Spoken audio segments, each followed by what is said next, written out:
Once again, a large fire and a little sleep. We are on the path.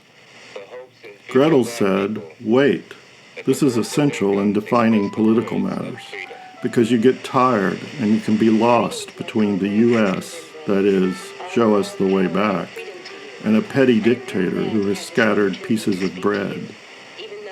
Hansel dreamed that he comforted the reactionary forces who said, "Sit here, children. Do not struggle. If the moon comes up, watch for the Mother of U.S. Imperialism. She has unified the crumbs of bread as a strategy. The question is whether to share the bread with Gretel. We become in the long run dependent on the most powerful, as every other empire falls asleep and evening passes and night struggles against it. This is the nature of the revolution going on in the woods.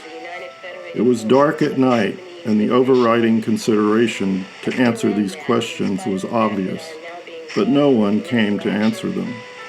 When it was midday, Gretel insisted that they talk about who to be allied with when finished with imperialism. Only national liberation will get you home. The next day, they found a house built entirely from the heart of a monster of worldwide plunder. Soon they would perish. The people of the Third World sang so beautifully, and so deeper into the woods went Hansel and Gretel. They did not find channels of wealth or bread or a roof made of cake. They walked through an entire window. They followed it until they came to the third morning. All of Hertz's automobiles and the television sets were gone. The Vietnamese were in the Holiday Inns, and all the boarders provided material existence for a little house, the way out of the woods. Gretel dreamed of eating the labor and resources of Father's house. If help did not come from the Bolivians, they saw that a few small berries were all that was left.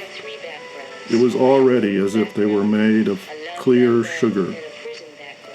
"I'll eat at midday," said Hansel, and they saw a little morning and evening.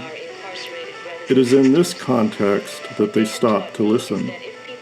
The enslaved masses of the rest of the world only managed cake. They were terribly hungry for the United States.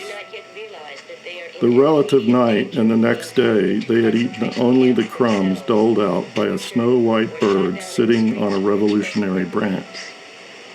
The white bird was really a witch. "They are fat, and I am not.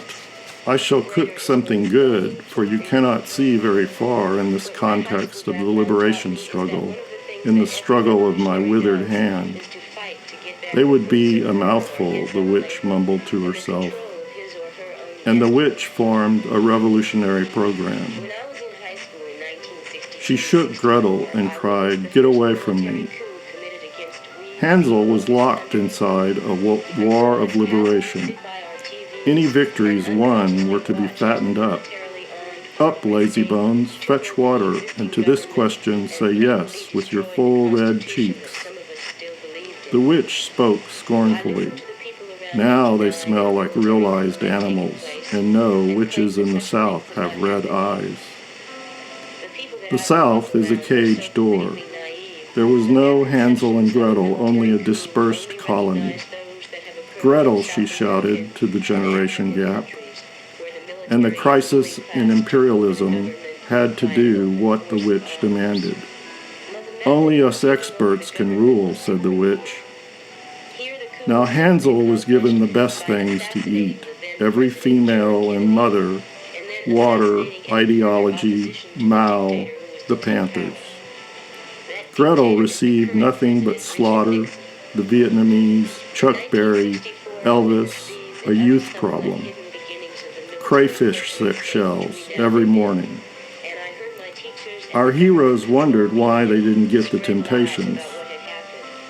That brought them closer, so the witch crept out and brought about a breakdown of tradition.